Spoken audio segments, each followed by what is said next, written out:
hello. Dr. Carrie Hepburn here from Compass PD. Today is a very special day for me. I am joined by my really good friend, Dr. Jessica Arico. She's here and she's with the Initiative Co. Dr. Arico and I have known each other. Oh my gosh, I was thinking about this the other day before we started talking about doing this, like for years. Do you think, Yeah, how old is Monica now? How old is she she's now? 27. She's Oh 27 my years gosh, old. I know. it's been like 2 decades. No. She was about 7 and she was in my class. Oh my Yes. gosh. Yeah. Oh, You're okay. welcome. Well, thank you. Suddenly it hit me. Holy shit, I'm getting old. Okay, for those of you that might be offended, I apologize, but occasionally it happens. So, well, that's what I was going to say is I was Monica's teacher. Um, that's how we first met. And then both of us became curriculum leaders and met at well, we didn't meet, but connected again at the Professional Learning Network. And we've been spending time together ever since. It's truly been a joy. And Yes, it I'm has. so excited, Jessica. I'm just so excited to have you today. Welcome, Jessica, to our podcast. Thank you. Thank you so much. Yes, it has. It's been awesome. Thank you, Carrie. If you've been listening to our podcast lately, you're going to notice that we've been really working hard to create opportunities to support education as a system. So, some of that looks like us providing podcasts for different stakeholders within that system. And another way that we do that is that we think of predictable problems or trends that we're noticing across education as a system. And so, in that, some of the members of our team will be talking about that. And then, like today, we bring in members that are outside of our organization that are experts in just particular areas that we feel are beneficial to the education system. I'm really excited today because I'm really passionate about this topic myself in my personal life and in my career. It's always been really important to me, but Dr. Arico is going to be sharing her story about the research that she's done over the last several years surrounding health and wellness and the impact on educators. My hope is that when we finish this up and you're listening to this, that it increases your knowledge and it gets you curious about something you might try in your organization. So, Jessica, I thought it would be nice if you could tell us about your fascination about this topic, just kind of like giving us the backstory and why all of this is important to you about health and wellness. Thank you, Carrie. Thank you so much. I appreciate it. What a wonderful introduction.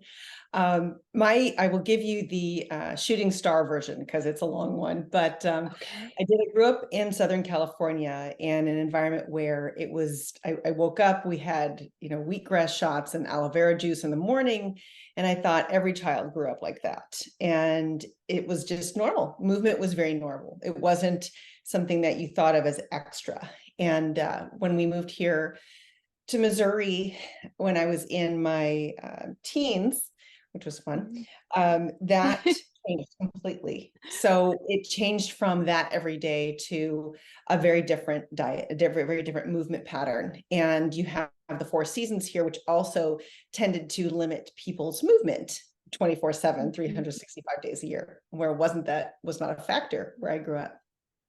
So Mhm. my upbringing was very much around that. Fast forward a little bit, I continued to be involved in anything to do with not necessarily team sports, but it was cheerleading, or it was aerobics or other types of activities where I was constantly moving. And my family, my mom and dad and I, were constantly still eating the way that we ate in California. So when friends would come over, it was a different experience for them. um, Right. Even bringing my lunches to school was a different experience. People would look at my lunches because they were completely different than other people's. But Even in college, I proceeded to continue. I did fitness there, and I did not get a degree in nutrition. Started with a degree in nutrition and physical fitness, but ended with something else. But continued along that vein, and then, unfortunately, in my early 20s, my mother was diagnosed with unchecked hypertension. And we Mm, didn't realize that she was not taking care of herself all of those years the way that she was taking care of my father and I. And so she was not doing, we didn't pay attention. We didn't notice that she wasn't moving the way we were moving and feeding herself the way that she was feeding us.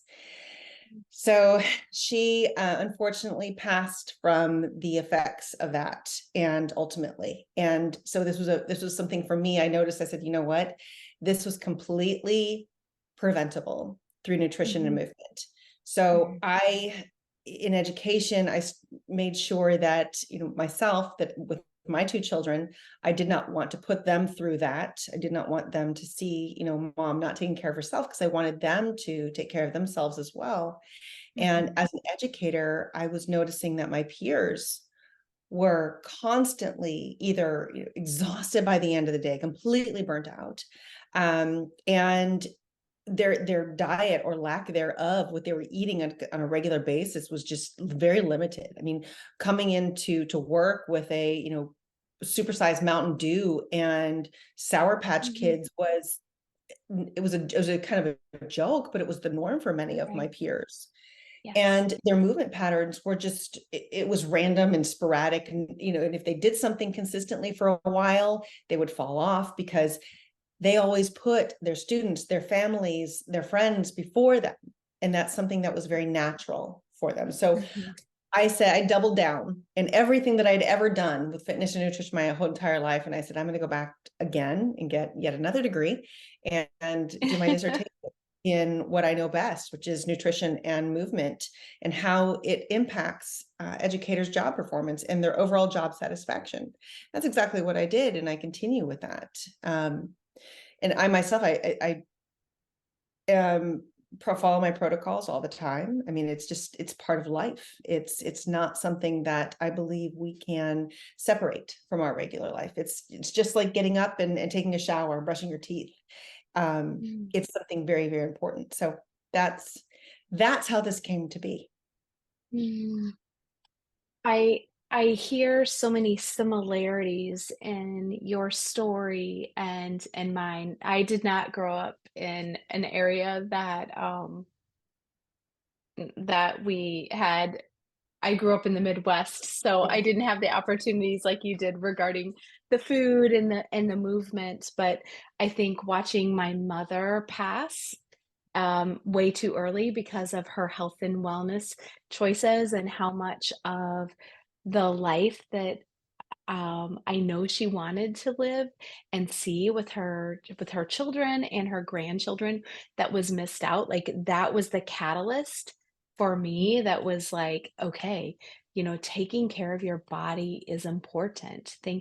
Taking care of ourselves is critical if we want to be able to do the big important work of being parents, of living life, and in education."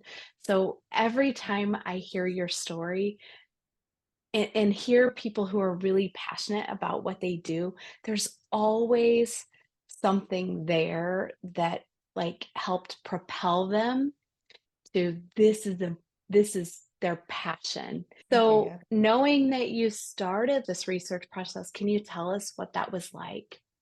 Yeah, sure. So mine took a bit longer,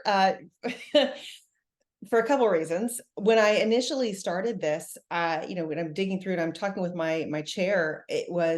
I was frustrated because I could not find any akin research to what I was looking at. Mm, There was no okay. research out there for educators, and there was stuff on like mindfulness and breath work, but nothing on the physiological aspects of educator well-being and how that could propel them forward. But there was an overwhelming amount of research for other public service, like police officers, firefighters, and even clergy, on the physiological positive impacts of nutrition, sound fitness. So that was in and of itself just a kind of a mind-blowing event, is finding Mhm. nothing, which was twofold: really great because that means that there's so much work to do, but also not really great because it, to me, is like, my gosh, we are missing this Yeah. huge aspect to help educators. Then COVID hit. So that put a whole new wrench in everything right when I was going to Then COVID. start with all of the work. But actually, COVID was horrible. And for everybody out there who, was a frontline worker, and for all of the families and all of the teachers that Mhm. struggled through that and continue to struggle, my heart is there with them. Mhm. Um, and what that did show, excuse me, in the research, however, after COVID, was an even more exponential reason for this to be a primary component in educators' lives. The research that I Mm. found after COVID was 70% of educators are now reporting that they have constant depression. They are facing some sort of mental illness issue. And the amount of overwhelm, the amount of just dealing with life in general, for obviously for other people besides educators, but since the focus is here with educators, this is exactly where the issue lies. And the Mhm. turnover is, as you know, overwhelming as well. When we've Mhm. got 50% of our incoming staff wanting to leave the profession after 3 Yeah. years, that's that's really sad. It's not just sad for Mhm. those students, it's not just sad for the educators, it's sad for our society as a whole, because Yes. this is our future. Um, Yeah. and not only that, but these educators, eventually will retire from the system, those Mhm. who, hopefully choose to stay. And what will their life look like when they retire? Have they given Right. everything? Have they exhausted their entire bodies in that number of years they spent with education, so much so that they can't even enjoy the retirement after? So in the research process, when I was able to get the traction going and I put all of that literature review together, which was probably my favorite part of all of this, is looking at what is available out there. I then set out to do a survey for all secondary educators in the state of Missouri. So Mm. administrators, educators, secondary level. I wanted to focus specifically Mhm. on that because I want to make sure it was narrow enough. Yes. And then the survey, I took two different surveys. I compiled them. I took a study that was done through Department of Defense, actually, for a uh, job satisfaction survey. And then I also developed, or didn't develop, I took some questions from what they call the perceived wellness survey. And my perceived wellness survey I just took the questions that were specifically involved with the nutrition and movement. So the questions between the job satisfaction, they were questions like, how much autonomy do you believe you have in the day? Do you feel as though your, Mm. peers support you? The fitness and nutrition were like, how do you perceive that your movement patterns are greater than your peers? Do you perceive that your health is better than your peers? How much do you perceive that you eat a low amount of processed food or ultra processed food? Do you perceive that your nutrition program is good? So if you notice the questions I'm asking, it's all about perception. It's not about Perception. right, exactly. So this was a quantitative study, it was not qualitative. And so I have some good baseline data on that. But the interesting piece of all of this was that people's perceptions of where they are don't necessarily always match a reality. Mhm. And it will be interesting. And what I documented in my dissertation is the further study that is available in this field is so rich And we now want to take it so that we're doing more qualitative questions, but then also along the lines of doing more biometric data. So working with Lindenwood University and their health sciences department, along with the education department, because that was also part of the precipice for this, looking at what can we do? Can we further research with biometrics? So if we're going to look at waist circumference, if we're going to look at BMI, if we're going to look at blood biomarkers. So for instance, like, are we going to look at blood work, urine, sweat analysis, because there's so much you can get from all of this. Again, I'm simply speaking randomly, but there's so much potential for this area, and it's necessary, because if we want our students and our faculty to thrive in the future, this is an aspect that has to be focused on at some point. It does. And I'm just like sitting here and I'm thinking, because we were able to chat just a little bit before. Well, that's what happens when we get Yeah, together. We we just do. nerd I know. out talking about education and about health and wellness. Yes, we do. This is what we have fun. This is I what know. me and my friends do. We talk about research. It's Right. just, Yay. I I know. know. Sometimes I don't know what your husband says, but my husband's like, "You're kind of boring." I'm like, "It I doesn't know. feel boring to me. Like, I think No, this is amazing." I know. And the words, like, I had a peer say to me, they looked at me the other day, they're like, "You're just weird." I was like, "Thank you." I said, I'll take that as a compliment. I appreciate it. I Because know. again, we talk about these things all the time. Well, and believe in it and are curious by it. Like, we're so curious by it. I think what I wanna think about is, transitioning more into now. I want to bring up some things that we talked about earlier, but I think I'm going to hold it back for a minute and let you tell us. So you did this research. What did you find in the end? What did you notice? Well, this is very curious because, and this is why, in speaking with my committee and other researchers too, we want to continue the research because we did it simply on perception and simply on a survey.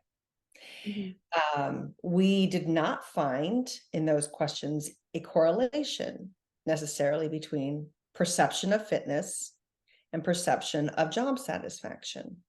Mm. The one thing that we did find was a slight um, little note for a connection between nutrition and overall job satisfaction. But again, Mm. we need to dig deeper. Mhm. And that, and then I also looked at a combination of perception of fitness and nutrition, and then so that, if you think that you are more have a combination of very positive nutrition and very positive fitness, or that you don't have a good combination of positive nutrition and positive fitness, is there a correlation there? Again, it was stagnant. But the one little piece that did show up was in regards to nutrition and overall job satisfaction. So that piece we all homed in on, like, okay, something could definitely be there. So, and that also resonated with the research and the literature review that I did as well with regard to other public service professions. Mm. So, and the other piece that I found very interesting was the fact that it's perception. So what are these educators? That's why I want to find out more. What are they? What if I was going to sit down like with you, Carrie, if you were one of my respondents, and I asked, so tell me about a day in the life of Carrie when it comes to your nutrition protocol and your movement protocol. What are you doing from the moment you get up to the moment you go to bed? And what would your food journal look like? Right? Mhm. Or do you not keep a food journal? Are you simply Mhm. going back on memory? And we sometimes tend to go back and want to, especially if, and I can't say this for fact because this is not a question I asked, but if you're in front of a computer and you're taking a survey based upon your perception of your overall fitness and Mhm. nutrition, you probably want to answer well. right? You want Right, to answer, right. in the positive. You want to give yourself that. You don't want to feel bad about yourself. So it is going to be necessary to dig further. It's 100% necessary to dig deeper. Again, this was baseline. This is like the first step in any of this Right. research, because it's just not out there, Wow. which Wow. is good and sad at the same time. What do you think what are some lessons that we in education can learn from all of your research, all of the work that you've been doing? One of the major observations I have made, and things that I hear from other educators, like, my gosh, our kids are just not wanting to listen. They don't want to learn. We're giving them everything we possibly can in the classroom. And we have all of these resources, and our educators are truly frustrated with, Mhm. just everything, right? Just Right. learning new things. And they've got they know they're skilled educators. We've got good people out there. Yes. But are they looking at themselves and saying, would I want to learn from me today? Would I want to be inspired from me today? Mhm. Because our educators are giving so much that they are probably, there are so many of them are so just exhausted. And the students Yes. are picking up on that. Yeah. And it's just like a parent with a child. When you are, as a parent, if you are running ragged and your child is screaming, you have a hard time being there 100% for that child. So knowing educators and knowing the fact that by nature we want to take care of others first, we sometimes burn ourselves out to the point there's nothing left. And we are at the Yes. point where we are so frazzled and so frustrated that we cannot give one more thing. And our Mhm. students see it or feel it. So it is important, it is critical, it's no longer a luxury, it's a necessity that our educators take a moment and know that they have got to. The cliche of saying putting yourself first doesn't work because it's not actionable. It is required. We are at critical mass right now. Look at a nutritional habit they are doing today. Look at a movement pattern they are doing today. So if I am a teacher right now who is so overwhelmed, and if I hear one more person tell me I need to do one more thing, or one other Yeah. Instagram influencer tell me that I'm doing it all wrong in my life, Right. stop. Delete the Instagram influencer off of your page, first of all. Look Yes. at your life, educator. Where do you want to be physically? What do Mhm. you want to eat? Quote unquote, better. Let's look at your Mhm. habit right now. I want you to choose one habit right now, today, in your movement and nutrition patterns. What do you want to change? So let's say that you're a person, you know what? I just want to get up and walk more. Cool. This is what I want you to do right now. Right now, I want you to go to your closet. I want you to get a pair of shoes. I want you to get a pair of shorts or pants that you're going to walk in tomorrow, and a shirt. I want you to set it out. And I want you to set your alarm for a time tomorrow. I don't care what time. I don't care if it's in the afternoon. I don't bring the clothes with you to school. Do this on your Mhm. plan time. Go for a 5-minute walk. Yes. Go for a 5-minute walk, put it in your calendar, and then when it hits, you do it. That is one habit. And if that's worked for you that day, I want you to continue habit the next and the next. And the Mhm. next week, I want you to choose one more habit to stack onto that. And if it's Mhm. nutrition, if you are a person who're like, I just don't have time to eat food, then Right. this is what you're going to do today. I want you to, either, if you have to go to the grocery store, if it's today, go and just identify something that you would like to eat tomorrow. Mhm. What you'd like to eat tomorrow. Do you want choose just one meal that you want to prepare? If you want it to be your breakfast, great. I'm a person, I do oats and eggs in the morning, and some Mhm. berries. Go get your oats, go get your eggs or your egg whites, and get some berries, and know that that's what you're going to do tomorrow morning. Or if you're a person, I don't bring my lunch, cool. Then the best thing to do is prepare, here's easy. If you don't have time to prepare chicken tonight, go get a can of tuna and get yourself some lettuce, and go ahead Mhm. and get yourself some cherry tomatoes, and then maybe some, I use Ezekiel bread, which is a very, very whole Yep. seed bread, great bread. You've got a Yep. fantastic Find lunch it in right the there. freezer section. You do. You find it in the freezer section. Just so Yes. often nobody knows, you have to go to the freezer section. Thank you. Thank you. But it is Yes, excellent. Again, this is one little step it that right is. now, if your listeners are listening, this is what you could do today. I have Mhm. so many other tips for you that are beyond this, but this is for somebody like Yeah. today. If you want to do something and you have nothing in your refrigerator, you have nothing that you've got planned for a workout, these are super Mhm. easy, down and dirty, quick fixes. The longer term Right. fixes I've got for you. I've got an entire life's worth of things to show. So that's what I would Able do. to And then show. from a systems perspective, from a district perspective, I know this would take a bit, but it's necessary to evaluate where you are as a district leader and what do you prioritize. Yes, it is Mhm. important. All of the important things of looking at the standards, looking at the data, looking at are you Yes. giving your teachers all of these resources and professional development? Fantastic. Where Yes. is your physiological state in your building with your staff? How do you support that? How many cookies and cakes do we bring in for Teacher Oh, Appreciation Day? man. Mhm. So these are little actionable steps. There's from a whole systems perspective, this also takes, taking a look at how do we approach it on a daily basis? Do we Mhm. prioritize this as a district in our buildings? Do we Mhm. prioritize, talking about and consulting about nutrition? Do we have advocates within our buildings who are ambassadors for our teachers that are equipped with some of this basic nutrition and fitness knowledge to help our teachers along the way? Mhm. Because Mhm. this is something that needs to be implanted as well. That is what they have in other public service Yes. careers. So Yeah. it's necessary. Well, and I think about, and this is taking us a little bit to the conversation prior to us starting. And when we're in districts, sometimes there is oftentimes,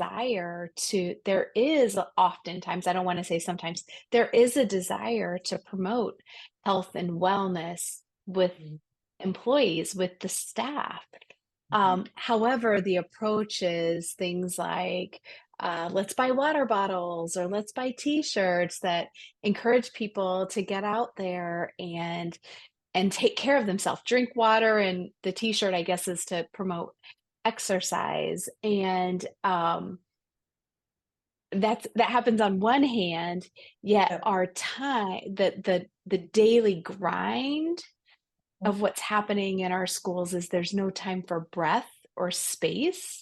And then just like what you mentioned, we're getting cakes and cookies and pasta con broccoli. And if you live in Yes. St. Louis, mostaccioli is a really big, important Yes. thing, Yes. and toasted raviolis And gooey and butter cake. Tedger's, yeah, gooey butter cake. So that's how we live in the Midwest. We believe in eating all of the carbohydrates.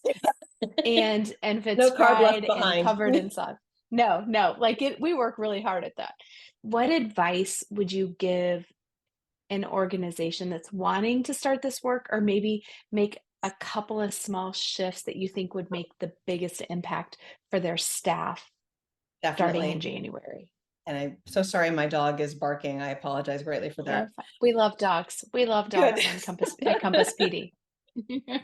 Um, I was smiling so big when you said that because I am going to applaud districts for taking any step in the direction of health and wellness. And these are such well-intentioned ideas. Of course, we want you to drink more water, and of course, I want you to wear a T-shirt that says, move more or whatever. Those are very positive Right. things. But to me, it's similar to somebody putting a bumper sticker on their car that says "Spread more joy."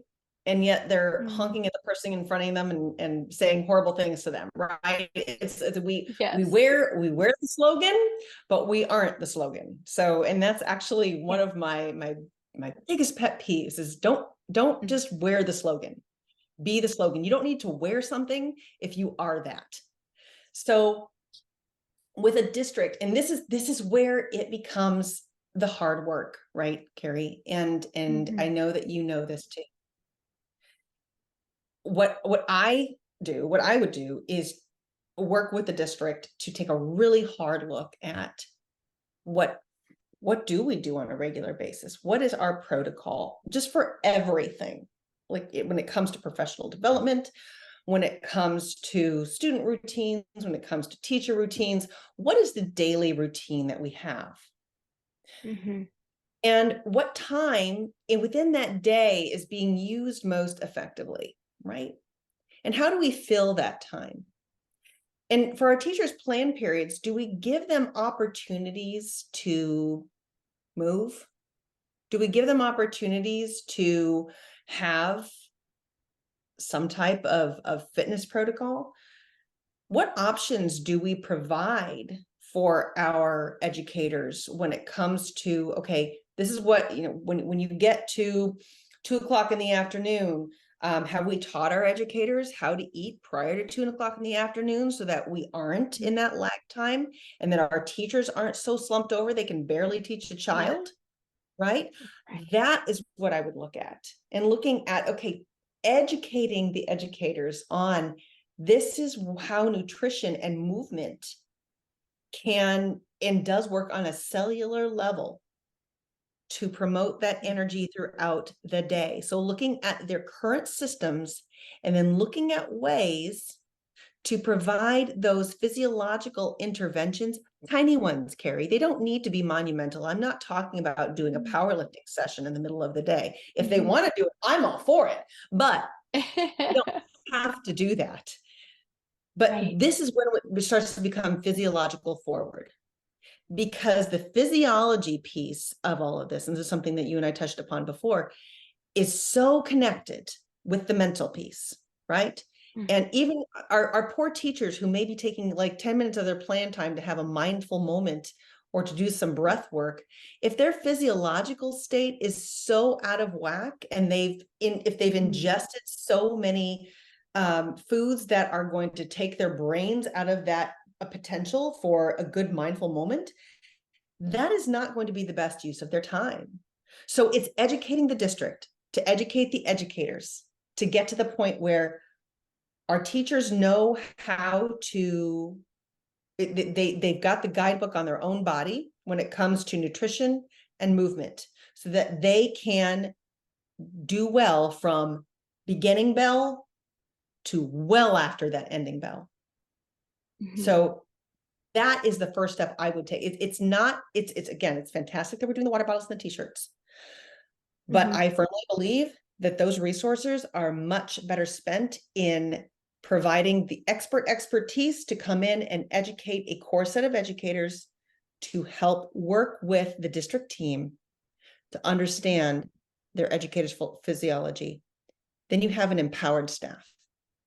And they're not Ooh. just empowered Ooh. in the classroom, they are empowered out of the classroom. And when you think about it, if you think about somebody who has a positive story to tell, a positive win to tell about their body, or a good choice in nutrition, that is a person that gets excited. And then that Mhm. excitement extends into the classroom. Mhm. And that is priceless. Yes. This was so powerful. Well, I have a couple of things that I'm just like dying to put on a t-shirt right now. Don't just wear the slogan, be the slogan. Like Yeah, that was that's actually one that we've awesome. got on the Initiative Co that's coming out. So, Oh, I love that. So but I'll check share out it the with you. Initiative Yeah. Co, everyone. I love that. Don't just wear the slogan, be the slogan. Something that I think really has just impacted me today personally and professionally. I've I do my best to live the healthiest life I can live, so that does transfer when I can tell when I'm not living my healthiest life, you see the impact of that on the work that I do. So when you were talking about having an empowered staff and helping them understand that their nutrition and movement patterns are going to give them the energy that they need to do their work well and feel good about it. Yes. Just like feel strong, feel excited and happy. That was really that was really a moment that I was like, "Ooh, I hope people heard that." That's why I really wanted to repeat that. And then when you said, if our physiological state is out of whack, the mindful moment isn't going to change that. And Yeah. I think that's a misconception that we have in education, in life, all over. Yes. And I just want to say thank you for sharing your passion, sharing your research with us, Mhm. because I think this is such an important topic. And I do want to encourage everyone to check out Jessica's organization, her company, the Initiative Co. And we'll have make sure Yeah. that we have links to all of it in our show notes so that you can easily access um, her and her research and the work that she's doing all over. And I just want to let you all know that if you didn't know, that Compass PD has a big goal of impacting the learning of 1 million students. And we need your help with that. We would just ask that you, if you enjoyed this episode, be sure that you share it with others. Be sure that you hit like, subscribe, whatever it looks like, on all of our social media channels and on our podcast. I just want to wish all of you an excellent day and say, stay inspired, get creative, get excited about the work you're doing for education because it means the world. Have a great day.